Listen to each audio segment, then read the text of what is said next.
For those of you who don't know me, I'm Emily Rust. I'm an organizational psychologist. I work with businesses on people strategy fundamentally. I'm a leadership coach and a co-founder of Stones. And so today I'm kicking off by setting the scene for what we're doing here and why it matters for leaders. So to start with, Stones, most leaders are overloaded and under-supported with limited time, no playbook, growing pressure from all directions. It can feel pretty intense and often very isolating in a leadership role. So Stones is something we are building. It's a modern leadership learning ecosystem that supports leaders with personalized learning pathways, practical tools and insights from local experts, and a connected community to enable you to lead with more clarity and confidence.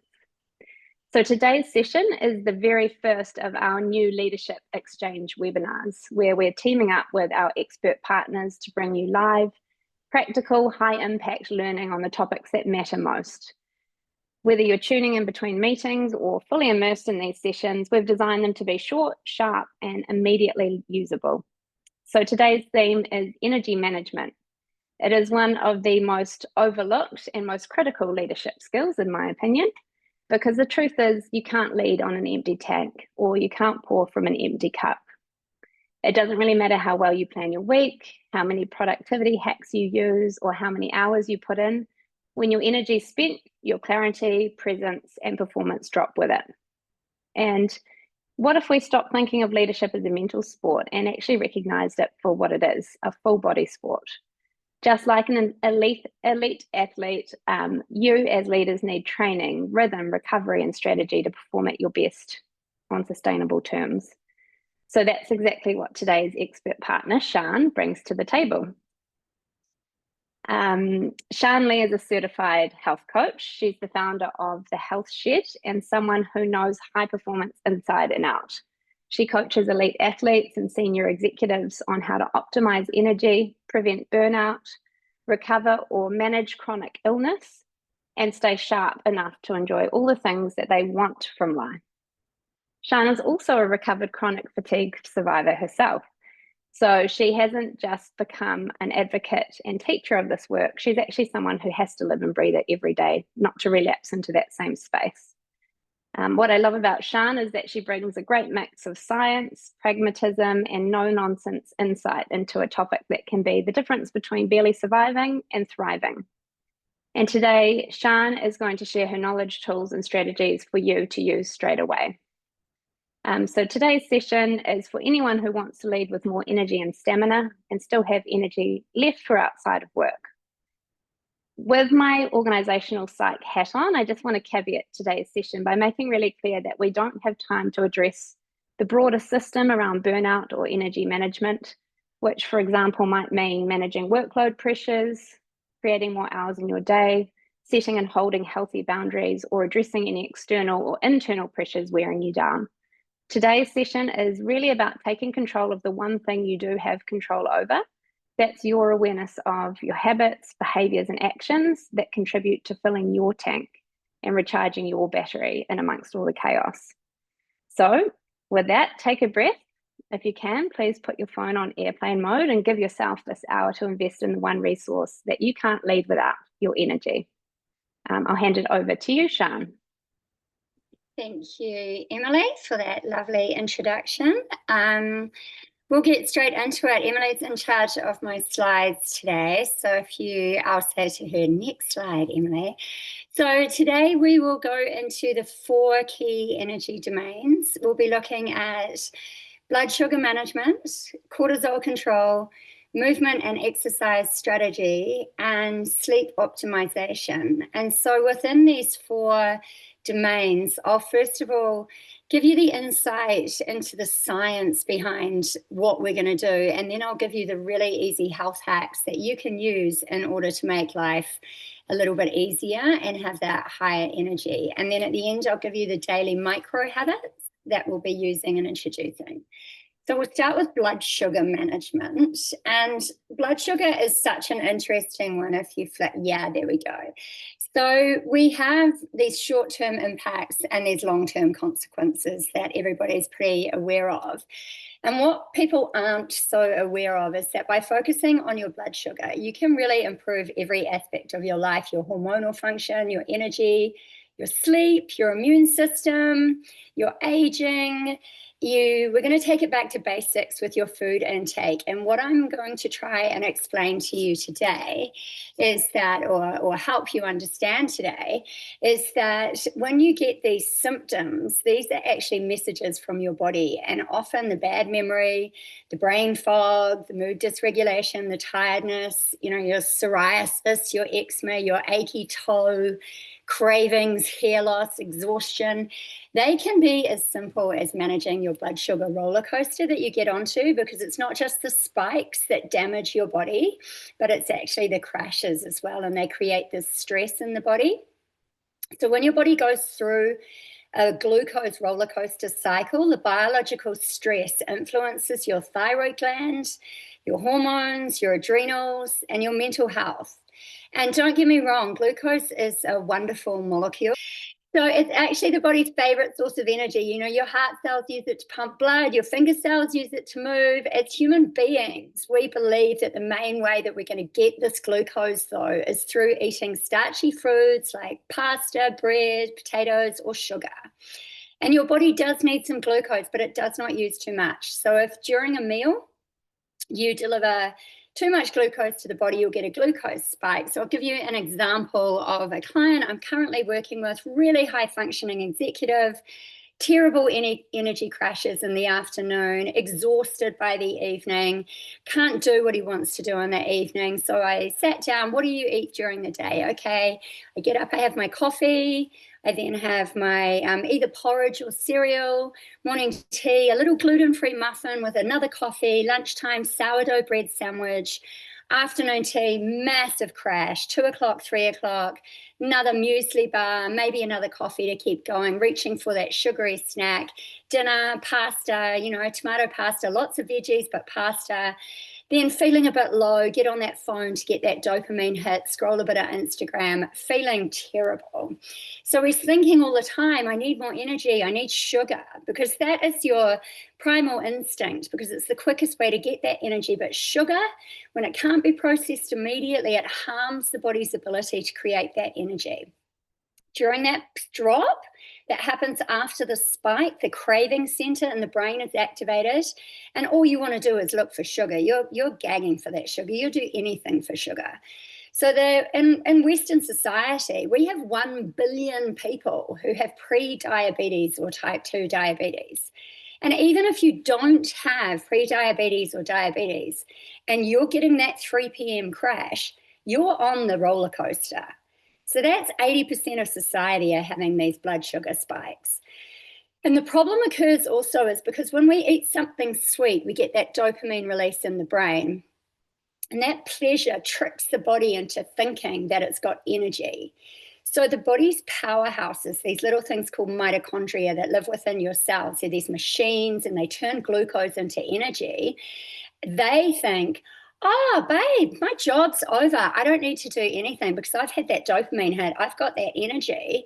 And they want you to have a good time, but they don't want to get involved in the party if someone else is getting the party going. So they drop off and they stop working. They get a bit stressed because they've been kicked out, but they quit. They don't function. And so if you don't allow the body to make the energy, you've got to reduce those glucose spikes naturally if you're not allowing your body to naturally create that energy. So mitochondrial dysfunction also occurs when you've had any form of virus. So a lot of my clients who've got long COVID, chronic fatigue syndrome, fibromyalgia, this comes from mitochondrial dysfunction. So given the fact that, 60% of people in the end die of an inflammation-based disease, the more glucose, and now you're understanding, the more glucose spikes you have, the worse your inflammation is. It should be becoming apparent to you that we really want to get this roller coaster under control. Another thing that happens every time you have a glucose spike is something called glycation.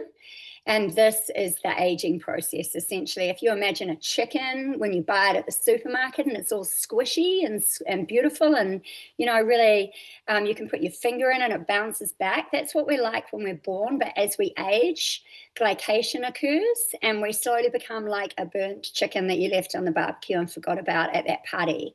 And we're all crusty, but every time glycation occurs in your body because of a blood sugar spike, you are turbo boosting that aging process. But the body is a beautiful thing. It's much cleverer than our brain, and it wants you to be well. So it's always secreting that insulin, it's pumping it out of the pancreas all the time. But if you're not going to use that insulin effectively at that time by going for a run, use that glucose efficiently, by going for a run, etc., then it gets stored in the liver and your fat cells. And that's when you start to gain weight. So looking at that mitochondrial dysfunction and then into the endocrine system, how that's damaged as well. The only way you can have healthy hormone health, men and women, is by having a really steady blood sugar. Because if you have more glucose spikes, you have that stress on the body, you get sweaty, you get those hot flushes. The hormone system cannot function if the insulin's out of whack. So just briefly touching on those long-term effects of it, we're looking now at type 3 diabetes. It's been coined. There's more and more research into the fact that there is a direct correlation between high blood sugar roller coaster, and dementia or cognitive decline, type 3 diabetes. And last year I wrote a paper on this in my master's, looking at, had to do 76 articles where we saw that any sort of metabolic syndrome, looking at elevated glucose, insulin resistant, pre-diabetes to diabetes, and increases the risk of conversion from mild cognitive dysfunction into dementia fourfold. So it's a really serious issue, even though the exact science is not actually known yet. There is a direct correlation. So let's move to the hacks. We can go to that next slide. So that's the science behind it. So if we're looking at it, I would love everybody to get prescribed a blood sugar monitor from, late 20s, early 30s, just for 3 months. Because if you can see the science of your blood sugars going above 5 into the 6 range after you've eaten something, then you'll know, oh my God, I'm turning into an overcooked chicken. I'm really starting to age myself. I don't want those wrinkles. I'm going to stop that. So that's a really handy tool. They're not super expensive. You can get them on the government now if you are pre-diabetic, but to pay for them, they're $110 a month for a subscription, and they'll change your life. But really simple hacks. Eat your veggies first. So what happens here is veggies contain fiber, and fiber does something amazing. It deploys itself onto the wall of your upper digestive system, and it forms this gooey mesh, and it stays there for a couple of hours. So it prevents the body from absorbing too much glucose too quickly from any of the food that comes down the digestive tract afterwards. So the French have got that right. They pull out the salad and then go the French again. They bring in the apple cider vinegar. So apple cider vinegar, and I tried this on my dad. I love trying out anything on any of my family members. It's incredible. So I used my dad for this experiment. And so I gave him apple cider vinegar before his food. We didn't change anything else. And he was between 15 to 20% lower on his blood sugar spike. So I have a fizzy water with a splash of apple cider vinegar in it 15 minutes before I eat. I mean, I don't know if I have blood sugar spikes or not, but I just like to do everything I'm talking about. Something has to work. But this has been used for centuries. In the 18th century, even before they had, coined the term diabetes, they realized that apple cider vinegar is a tea given to people who had type 1 diabetes. It used to make a difference. Again, the French, they've covered their dressings in vinaigrette before you have your main meal. And then just no sugary snacks, we don't need them. If you are a 10-year-old boy who's going to go trampoline for an hour, and then he's going to go snowboarding, and then he's going to go mountain biking, yeah, you can have sushi, and you can have, all the fruit in the world that you want, and maybe you could have a muesli bar or something like that, but no lollies, they have no nutritional value. And we as adults do not need sugary snacks. Start your day savory. You're all going to hate me here, but porridge, no good, unless You soak it overnight and add some nuts, almond nut butter, some chia seeds, soak the chia seed overnight, and then that will help your peristaltic movement of your bowel if you have a sluggish bowel. And so, but porridge, cereal, all those things, you go straight into a blood sugar spike at the start of the day. So you can have leftovers. You know, some mornings I'll have a chicken broth for breakfast, or I'll eat like the leftovers from the night before, a bit of steak and salad for breakfast, and no oat milk. Oat milk is so evil. It causes the most enormous blood sugar spikes. You've really got to try this out on yourself with your new blood sugar monitor. But it's liquid starch. Go for a nut milk if you're going to have anything in there, or butter. I love butter in my coffee.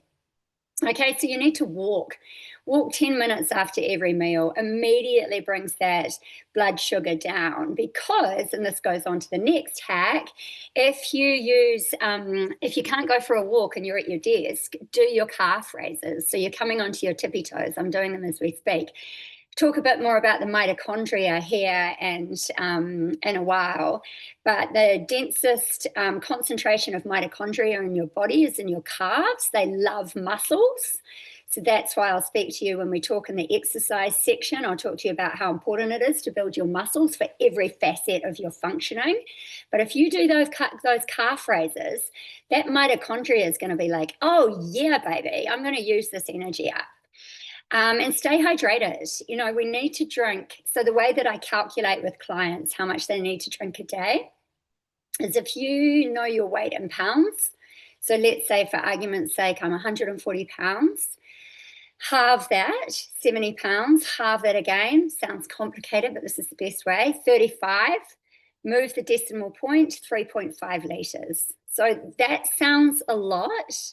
But if you're drinking herbal teas, and if you introduce one of the hacks that I'll give you at the end of this today's presentation, then that will boost you up pretty quickly.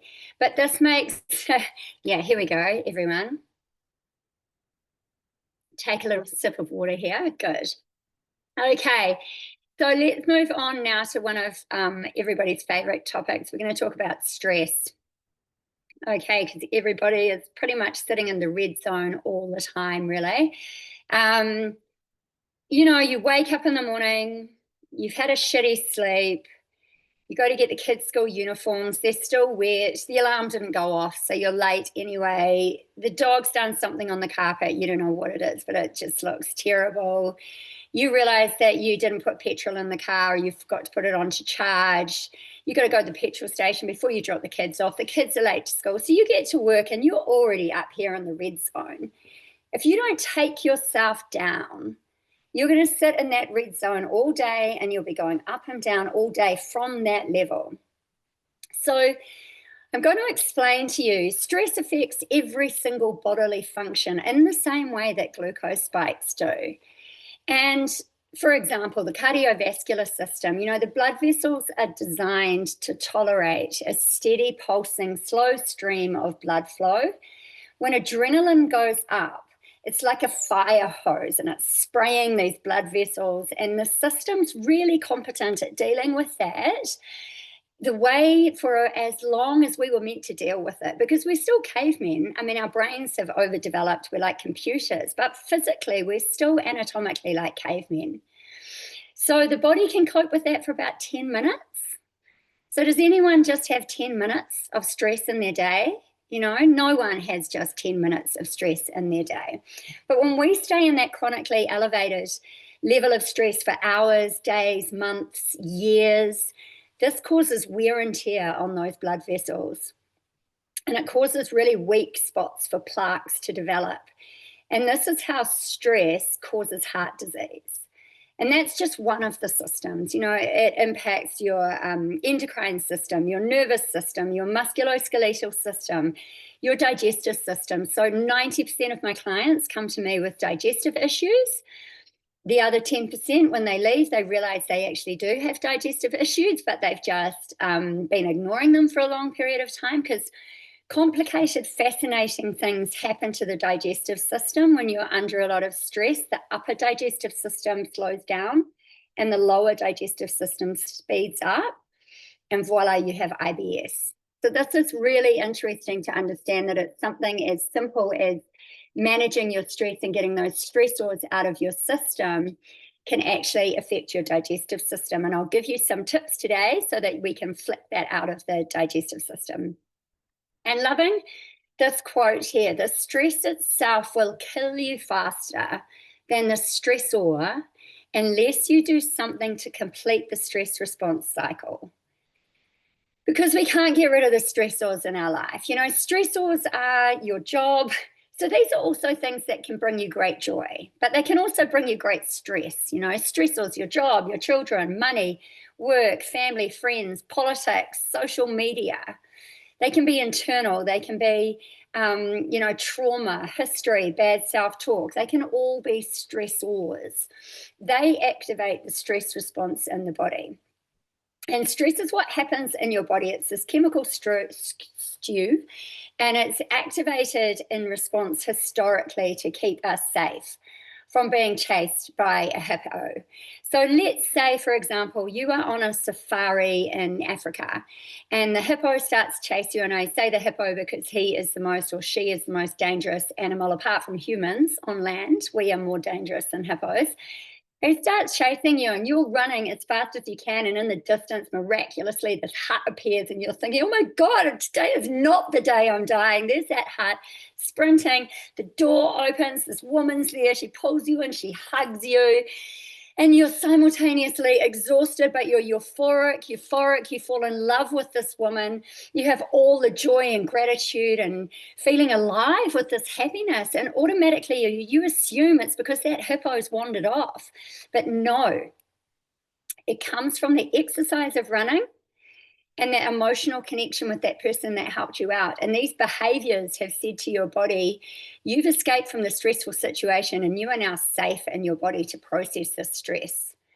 So I think that's really important to understand, that it's the behaviors, not the change in your environment, that trigger the physiological change in your body that allows you to get the stress out of your body, because we cannot get rid of the stressors. You know, it's, unless you go and live on an island in the bush, you are not going to be able to get rid of the stressors. So if I was a gazelle and I'd been chased by that hippo and my sympathetic response had been to freeze, because it's fight, flight, freeze, and there's another one now, and I was freezing and I was lying on my back with my hoofs in the air, as soon as I saw that hippo wander off to get the rest of the hippos to come and eat me, I'd start shaking in my stress response in the same way that you do when you come out of a general anesthetic. And I'm shaking that stress out of my body.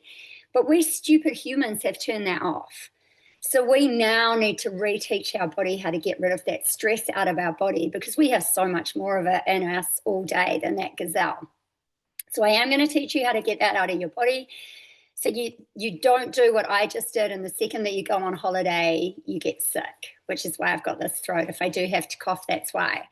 Has everyone noticed that? The second you go on holiday, you get sick. It's so frustrating. And illness and stress are really closely aligned, and it's quite interesting to understand. So the central nervous system only has a limited amount of bandwidth on that highway. You know, that highway is freaking noisy when it's stressed. And your immune system is speaking to you via your nervous system, via symptoms. So there's those symptoms again. You've got to listen to those symptoms. So that eye infection, that headache, you know, that rash that you've developed on your forehead, where did that come from while you're working on that project, that headache that you've always got now? That's your immune system, and your brain's like, what? I can't hear you. There's so much noise coming from the stress. I've got to finish this project and then I'll listen to you. But right now I can't hear you. You're sick all along. But the second that you move away, go on holiday, the stress is still in your body, bang, you're in bed, you're sick, your body's getting a voice, and you've got to listen to that voice.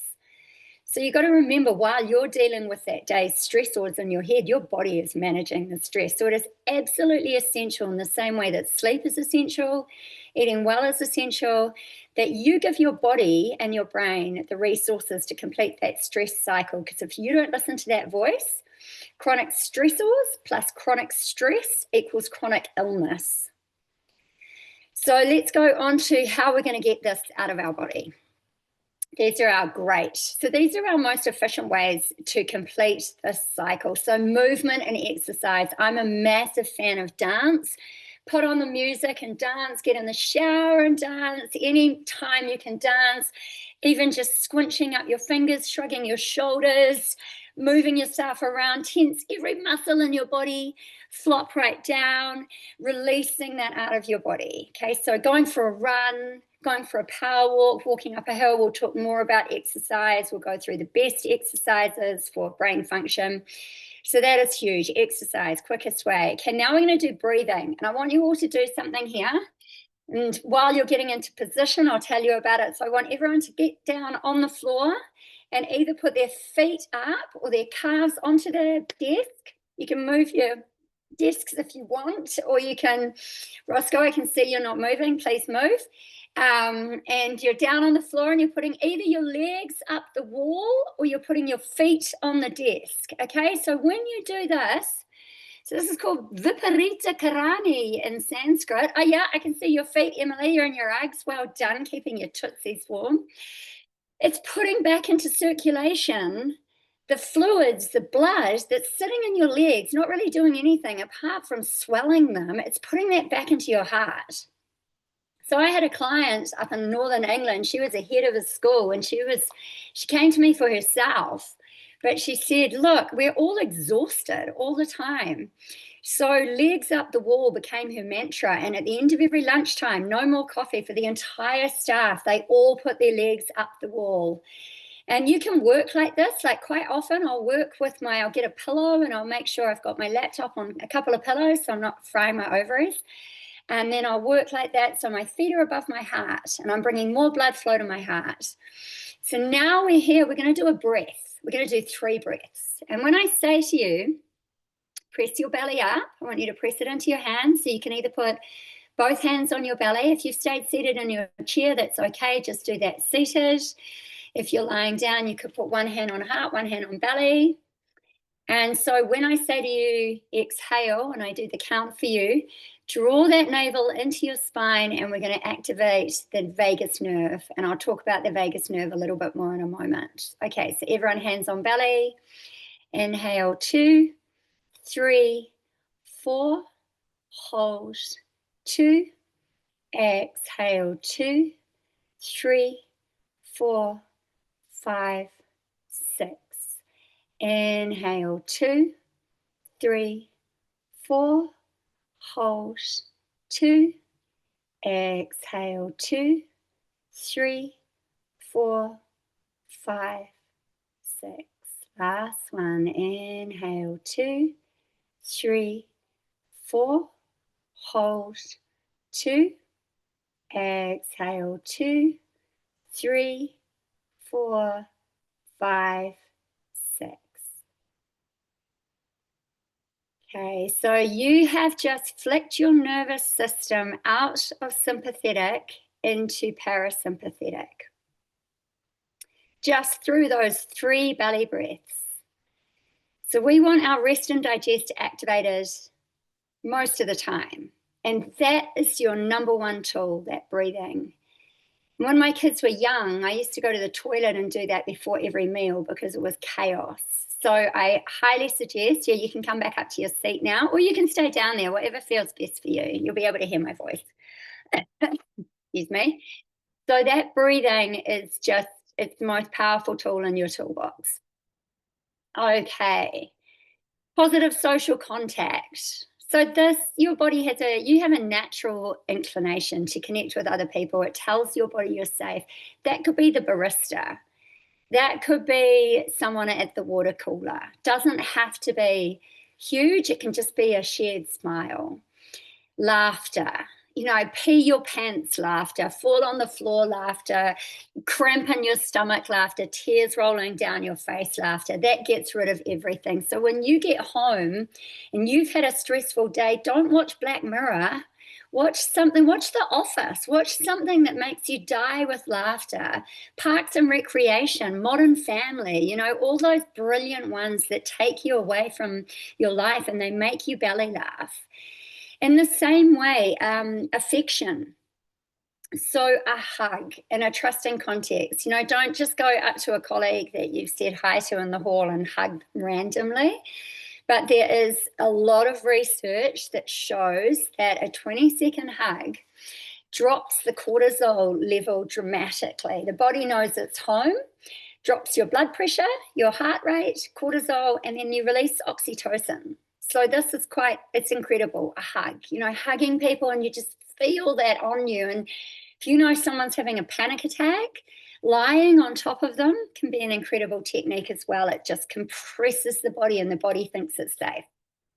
Crying. So if you cry at your boss, won't get rid of him, but that when that emotion takes over your body or her, it's a physical manifestation of stress. It's not going to get trapped in your body, and that's really important. And if it's hard for you to cry, which I find ridiculous because I cry every day. I cry with joy. I cry with surprise. I cry when someone tells me a beautiful story. They've had a great holiday. I'll see someone's holiday reel. Oh, I'm so happy they had a good holiday. I'll start crying.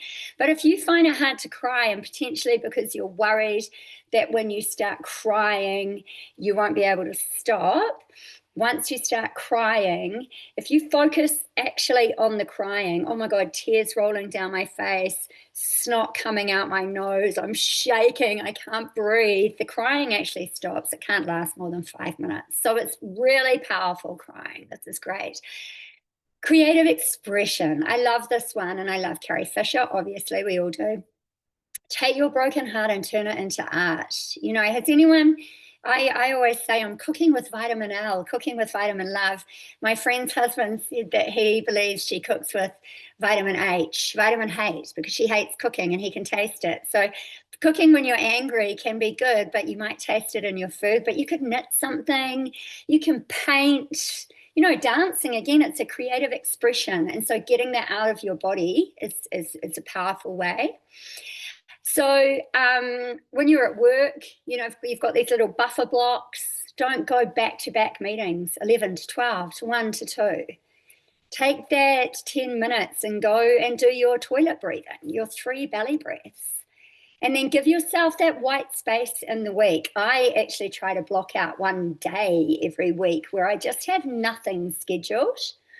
And I'll try not to book clients on that day. I won't be teaching yoga on that day. It's a contingency day to do my washing, to do all the lovely jobs that I have the, privilege of getting to do each day. And changing that mindset. Oh, I've got that day to tackle my tasks, which could be seen as shitty tasks, but actually I've got an amazing washing machine. I've got a really good Dyson I've had for 19 years that I love. How stoked am I that I'm going to get to use it on that day? Okay, so let's go on to exercise. I want everybody up. So we're going to do an exercise snack, and I want to, so that you understand how incredibly easy these are, how powerful they are. Excuse the stain on my top. So we're going to do, I'll take my slippers off or I'll fall over. So we'll do 10 jumping jacks. Okay, so 10, 9, 8, 7, 6, 5, 4, 3, 2, and 1. Well done. Okay, so that is an exercise snack. You just did it. You did your first exercise snack, or maybe you do them all the time. So now we're going to learn how to use our stress response to get our stress levels down and get our brain functioning better. So the exercise and the arousal associated with exercise has been shown in thousands of studies and meta-analyses to acutely, so when I say acute, that is in the immediate moment, improve recall of information, cognitive flexibility, and executive function. And improvement in executive function is really important for leaders, for everybody. So that's context-dependent switching of knowledge and your ability to think about things in a really agile fashion. And when we have an arousal of the autonomic nervous system, which is your stress response, this actually creates better brain focus, both acutely and chronically. So if you think about how easily you remember events from stressful situations. That actually is the science behind it. You have this incredible recall. In other words, it's whether you're measuring your cortisol, adrenaline, heart rate, blood pressure, dilated pupils, anything that indicates stimulation of the autonomic nervous system, your brain will learn and retain information better. So it doesn't matter if you do the exercise before, during, or after. And so, for example, I'm finishing my master's this year. I've got a massive amount of reading I've got to do, putting them into ChatGPT. Hate AI, but this is handy. Turning it into a podcast. Put it on my podcast. I walk while I listen to it. So I'm walking, then I'll come back, do my highlights, then I'll take notes. So why and how does exercise help us with more energy mentally and physically? And I am going to tell you a little bit here about understanding how the pathways help the brain, because I think this is really important. Because when you might get off this call and jump in and start doing everything, and then you fall off the wagon a bit and you're like, oh, that one's not so important and that one's not so important. But if you in your head remember the science behind it, and when I work with clients, I always send them at least 3 TED Talks to listen to that are relevant to the changes that they are making, then I think it's really important. So understanding these pathways, the more blood to the brain, there's more fuel, there's more molecules being delivered to the brain with any form of exercise. So when we move our body, we release adrenaline from the adrenals, those little glands that sit on top of the kidneys, and this acts within 2 parallel pathways. So signaling relays from the body to the brain to the body. It's analog to norepinephrine and epinephrine. So epinephrine is adrenaline, and this is released, and we have elevated levels of body and brain focus. So when that heart rate increases, because the first location in the body that communicates with the brain is the heart. So it's the gut and the heart kind of act at the same time. So the brain is talking to the heart's beating faster, it's communicated to our autonomic nervous system, which is residing in a number of different areas in the brain. And it's this network of brain areas, and they act in this beautiful concert to create this autonomic arousal. And then we have this other pathway that has to step in because adrenaline can't cross the blood-brain barrier. It has to be converted. So it comes into the vagus nerve, which you guys just triggered with that breathing. So that is the master of the nervous system. And this is that 2-directional pathway from the body to the brain to the body. And that adrenaline, it needs to be converted. So it acts on receptors on the vagus nerve, and then the vagus nerve is activated in this way, and it stimulates the NST, which is the nucleus of the solitary tract, which then communicates with an area in the brain called the locus aurelius. And this contains neurons that release norepinephrine. So it's same but different to epinephrine, but it has the capacity to cross the blood-brain barrier, and it activates these neurons, and it works like a sprinkler.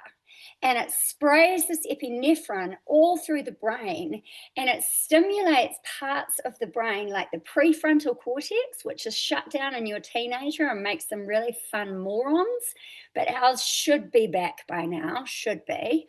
The hippocampus, the hypothalamus, so your learning centers, every part of your brain. And so it's stimulating. So you've got a greater capacity to be engaged all of a sudden. So I'll say that in summary. So you've got the release of adrenaline, your heart's going faster, release of adrenaline from the adrenals. That has this action in the body, elevated heart rate, blood pressure.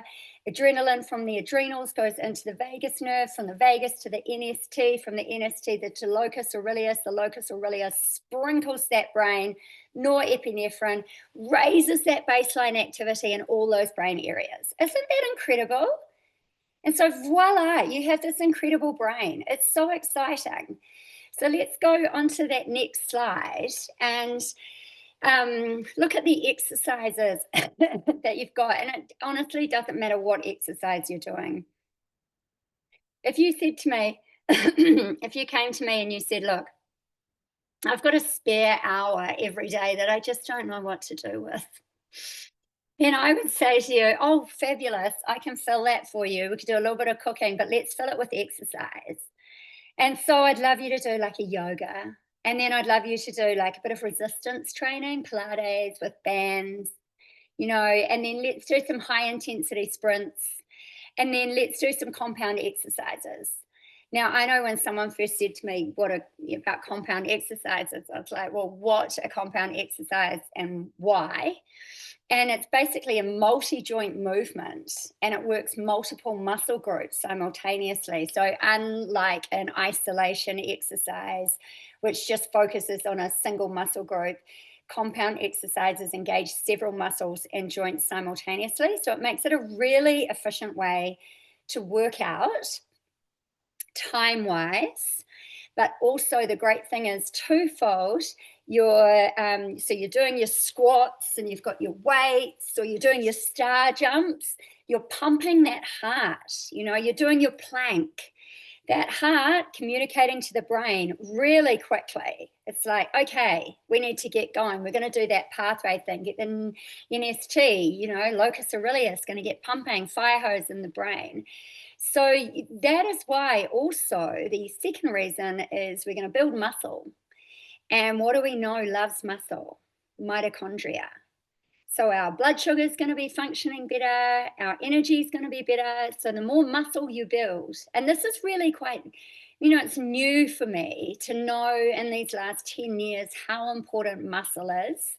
I'm of that generation that really muscle wasn't something you worried about. It was more cardiovascular. That was really our focus, but muscle is crucial. So these exercise snacks that you can do, these air squats, jumping jacks, I've got, I think, I can't see the presentation at the moment, but doing, these 6-second sprints. So if you're out for a walk, you just sprint for 6 seconds and then you walk for a minute. Sprint for 6 seconds, walk for a minute. Do that 6 times. It's been shown to have exactly the same effect as you going to the gym for an hour afterwards on your acute brain function.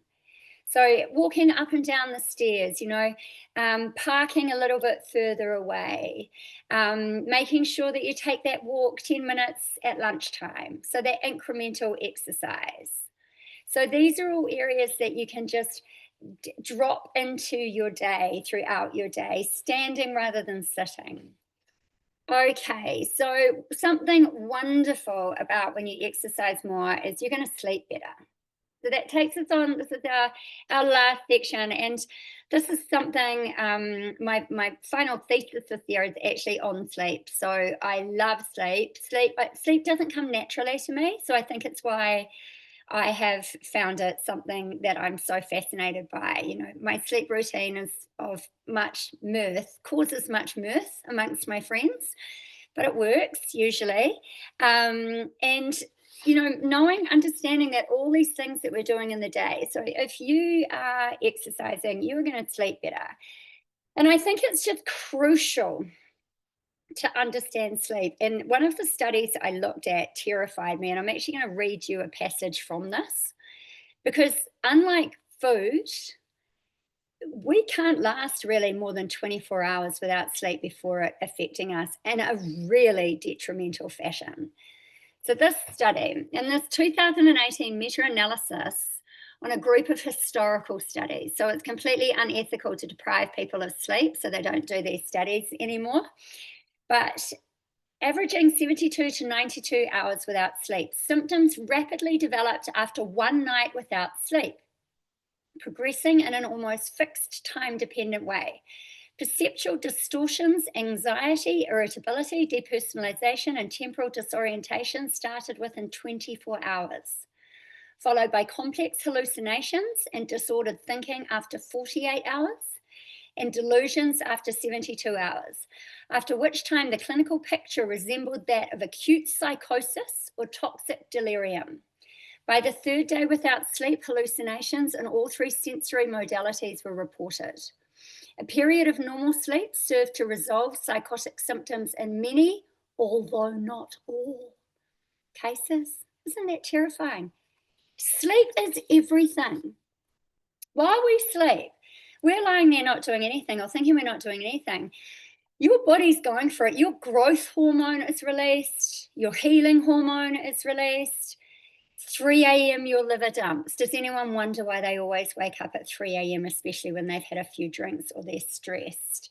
It's because your body is really going for it, and it spends all that time. So it's trying to get rid of the cortisol from your stressful day. It's trying to get rid of the chemicals in your environment, your aftershave, your deodorant, your moisturizer you're putting on your skin, the chemicals in your food, the microplastics, your alcohol again, your stress again, your prescription medication, your over-the-counter medication, your recreational medication. That liver is working so freaking hard. So when you wake up at 3 a.m., your blood has become extremely acidic, and we want to always have our blood alkaline and our gut acidic. This is like my aim of the everyday. It's what you're aiming to do. And when if we go back to that glucose, if you have a really heavy meal before you go to bed, that's quite high in blood sugar or, in sugars, if it's carb heavy, your body's under stress. And another reason you'll wake up at 3 o'clock in the morning, your heart will be pounding, you're having a glucose crash. So the solution to all of this is not an Oura ring or sleeping pills. It's stabilizing your blood sugar, completing the stress cycle, exercising, and not overloading your liver. We'll talk a little bit more about that when I come to your health hacks. So it really is, it's a neurophysiological process. It's fundamental to your brain and your body and your decision making. It regulates your mood, your energy, your immune function. Anything less than 7 hours shows cognitive decline, not cognitive decline, but you have impaired cognitive performance, hormone regulation, and actually the sleep before midnight, any sleep you get before midnight is 6 times more effective in the healing and the hormone balancing. So you need to be asleep before midnight. So onto the elite sleep habits. So really important, it's really easy in the weekend to think, oh, I'm just gonna go to bed really late and sleep in. But actually that's one of the silliest things you can do. Don't set your alarm, but don't go to bed any later. Let your natural circadian rhythm function here. And yeah, maximize that sleep before midnight because of what I just said. It's really important. No caffeine after 2 p.m. So caffeine has a 12-hour life. So you have caffeine at 12, let's say noon, then it's not out of your system till midnight. So the half-life, let's say you had a double espresso at noon. So if you go to 6 p.m., it's as if you've just had a single shot of espresso. So you want to keep that caffeine consumption. I mean, I tend to not have caffeine after 11. That's how I know in my body that it can get out of my body by the time, for me, I'm in bed usually 9:30, have a good read, asleep by 10:30 at latest. That's how I like to function. You want to have that 30-minute wind down with no screens. So what's really interesting in one of the studies that I've reviewed this year is that melatonin suppression, which is the hormone that helps you fall asleep, doesn't occur as much from a TV because you're further away. But if you're in your bed, on your laptop or on your mobile phone, then that screen is going to suppress your melatonin, and it really has a significant effect. So no screens is crucial. And if you do have to be on a screen, wearing those glasses, they do really help. Sleeping in a cool, dark room. So 18 degrees is optimal. And if you have a hot shower or a hot tub or a sauna or anything, do it an hour before you go to bed because you want to get your own body temperature down. Brain dump. Oh my gosh, this is crucial. And it's so funny because, when you wake up at 3 o'clock in the morning and you've got all these things going round and round in your head and you feel like the world is actually ending. And then you wake up in the morning and you're like, oh, it was one thing. I actually only have one thing I have to do today, but why did it feel so crazy in the middle of the night? If you put that on paper before you go to bed or you journal, then that's not going to happen at 3 in the morning because it's out of your head already. If you have bad sleep habits, sleep hygiene, we call it, you go to bed at midnight. So start by moving it back in 15-minute increments. And even if that's too much, 5-minute increments. So working with teenagers on this, their circadian rhythm changes dramatically in those years. They even release melatonin way later than we do, us oldies do, anyone over the age of 22. But ours, so they actually can go to bed later and sleep later, not if they have to get up in the morning. But we really want to get ours back to 10 o'clock, going to sleep. And then that same thing, energizing exercise before bed. Don't do your star jumps before bed. Get them all done before dinner. Don't do anything that's going to really get you revved up again. So let's look at micro habits. Why do we do micro habits? So when I work with clients, I say to them, I'm going to set you a program, but you have to make it manageable for you. This is my dream for you, and this is where we'll probably get to in 6 months. But if that's not manageable, let's take it back and just do one thing, one change. Conscious of time, yes, we're almost there, sorry. So big impact over time, easier to adopt and sustain the major lifestyle overhauls, and you need to celebrate the wins, and you've got these little dopamine hits. So going on to these micro habits. So we want to try and get the 3.5 litres of water in the morning. The quickest way for you to get that blood out of acidic mode to alkaline is by having a massive glass of water with something acidic, apple cider vinegar or lemon. Drink that, you've already got a pint into you. Set your intention for the day. So with your belly breaths, you're doing that 60 seconds of deep breathing. Put your hand on your heart, your hand on your belly. Intention for the day could be to do your health hacks.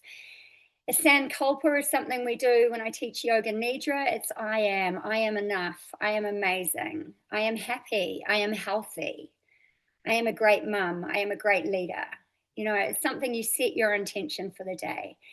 Digital hygiene, this is crucial. In the same way you don't have it before bed, you do not have it at half an hour in the morning before you look at your emails, your text messages, your social media. You are vulnerable when you wake up. So you need to make sure that with that vulnerability, you give yourself that time to ease into that cortisol. Otherwise you're going to be up here for the rest of the day just from the fact you see on social media that Mary, who you went to school with, has got your dream job. That is going to spike your cortisol way higher if you look at that in that 15 minutes of waking than if you wait half an hour. Look at the sun. Oh my goodness, this is amazing, isn't it? What is it? Look at increase that vitamin D, dopamine hit increases by something like 300%, 2 minutes of looking at the sun. And that's the same with all your exercises. Anytime you can get outside, get outside. Getting outside is everything. Midday, you've got your 90-second pause between your meetings. So you're going to do that breathing. We can do that body scan. Something unused, so you're either in the toilet doing this or you're at your desk. Whenever I'm running retreats, we do this where we either take our gaze wide. This works in the absolute reverse way of when you hit that sympathetic nervous system and your pupils dilate. Gaze wide calms the nervous system. And then what can I see? What can I smell? What can I feel? What can I taste? All your senses are just activated, and that helps you just land in that moment. You're not thinking about what's ahead of you. You're not thinking about what's happening. You're thinking about your sensations. And then in the evening, gratitude, it's impossible for our body to feel anxious when you are feeling gratitude. So in the evening, this is an amazing way to promote calm. Okay, it's such an easy thing to do, and you are going to you take your time. You can do it with your family, because the other thing that happens if you introduce this into your daily habits with the whole family, then throughout the day everybody's thinking about how what they're going to say that night, and it makes you feel more gracious through the day. Okay, so finally, on our final page, which I'm just, and my screen has frozen on that. So it could even, here we go back. Never take, don't, something I say to you, and this all sounds like hard work, but something that's really important, never underestimate the power of fun, endorphins, dopamine. Energy isn't this luxury, it's a strategic advantage, but having fun is so incredible. And it is, if you're making these micro habits, you're starting small, you're seeing what's working for you, you're protecting your energy like your money, but you have fun in the process.